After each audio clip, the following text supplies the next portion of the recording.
আমরা মনে করি মহামান্য সুপ্রিম কোর্ট শিক্ষার্থীদের পক্ষে কথা বলেছেন, সেই অনুযায়ী সরকার প্রজ্ঞাপন দিয়েছে। কিন্তু আমরা সুস্পষ্টভাবে বলতে চাই, কোটা ব্যবস্থার অন্যতম প্রধান স্টেক হোল্ডার হচ্ছে আন্দোলনরত শিক্ষার্থীরা, এবং পাশাপাশি অন্যান্য কোটা যারা পায় তারাও এই কোটা ব্যবস্থার একটি স্টেক হোল্ডার এক একজন। সেই স্টেক হোল্ডারদের সাথে আলোচনা সংলাপ ব্যতীত এই ধরনের প্রজ্ঞাপন সমীচীন নয়। এই প্রজ্ঞাপনের সাথেই কিন্তু কেবল আমাদের আন্দোলনটি সম্পর্কিত নয়।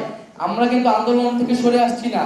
যারা জনগণ আমাদের সাথে নেমেছে, তাদের বক্তব্য, তাদের দাবি দেওয়া, তাদের যে হতাহত, তার সুস্পষ্ট সমাধান এবং বিচার না হওয়া পর্যন্ত আমাদের আন্দোলন কিন্তু অব্যাহত থাকবে।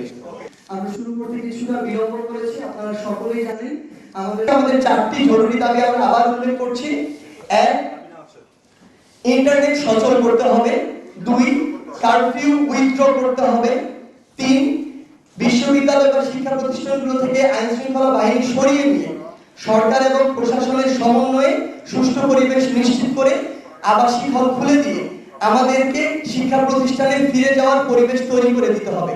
এবং 4, যেটা হচ্ছে যে আমাদের সমন্বয়ক হিসেবে শুধু এখানে নয়, সারা বাংলাদেশে যারা এই কোটার যৌক্তিক সংস্কারের যে আন্দোলন, সেটিতে যারা সমন্বয় করেছেন, তাদের নিরাপত্তা নিশ্চিত করতে হবে।